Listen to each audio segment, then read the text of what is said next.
آپ کو معلوم ہے کہ بھائی ربیع الاول کا آغاز ہو چکا ہے،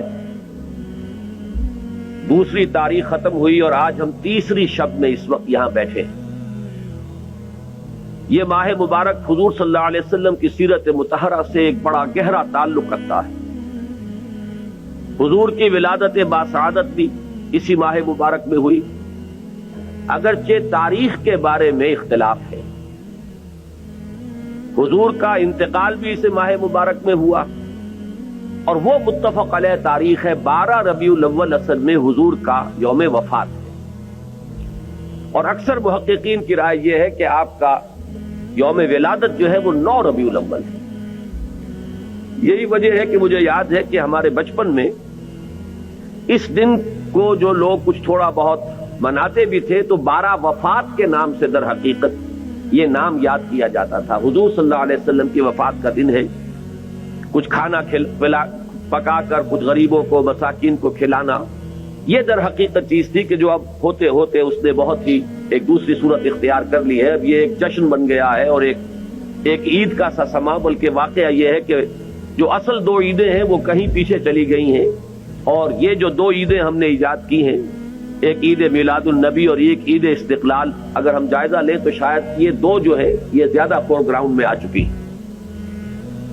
لیکن یہ کہ جہاں تک آپ کی ولادت اور آپ کے وفات کا اس ماہ مبارک میں ہونا ہے وہ ثابت ہے۔ مزید برآں حضور کا ورود مدینہ منورہ میں بھی ماہ ربیع الاول میں ہوا ہے۔ اس پہلو سے اگر اس ماہ مبارک میں ہم سیرت النبی کے مطالعے کا ایک خاص موضوع رکھیں، کسی تاریخ کے تعین کے بغیر اس مہینے کی مناسبت سے سیرت مطہرہ پر گفتگویں ہوں، غور و فکر ہو، اور اس میں بھی عملی پہلو سامنے ہو، اتباع کا جذبہ ہو، سمجھنا سمجھانا اس لیے ہو کہ اس پر عمل کرنا ہے، تو یقیناً یہ چیز ہمارے لیے بہت مفید ہوگی اور ہمارے بہت سے امراض کا شاید اس سے مداوع ہو سکے۔ یاخذون بسنتہ ویقتدون بامرہ ثم انہا تخلف من بعدہم خلوف۔ پھر ہمیشہ یہ ہوتا، ہر نبی کا جاننے والوں میں، پہچاننے والوں میں، ماننے والوں میں ہوا ہے، امت محمد بھی مستثنیٰ نہیں ہے۔ یقولون ما لا یفعلون ویفعلون ما لا یؤمرون۔ یہاں نوٹ کیجئے کہ وہ کہتے وہ تھے جو کرتے نہیں تھے، اور کرتے وہ تھے جس کا حکم نہیں۔ عید میلاد النبی کیا حضور کا حکم ہے؟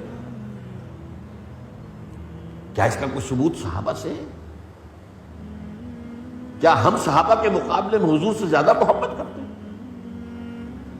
لیکن تھا کہ وہ اپنا ما لا یؤمرون، جس چیز کا حکم ہوا نہیں اس پر عمل ہو رہا۔ یہ ہے در حقیقت رسم پرستی، اور رسم کے اندر پھر اضافہ ہوتے چلا جانا، اس پر ردے پر چڑھتے چلے جانا جو ہے، یہ دوسرا سبب ہے۔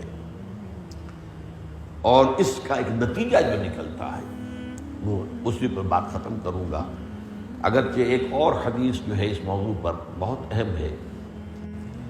نتیجہ کیا نکلتا ہے؟ جہاں بدعت آئے گی سنت رخصت ہو جائے گی۔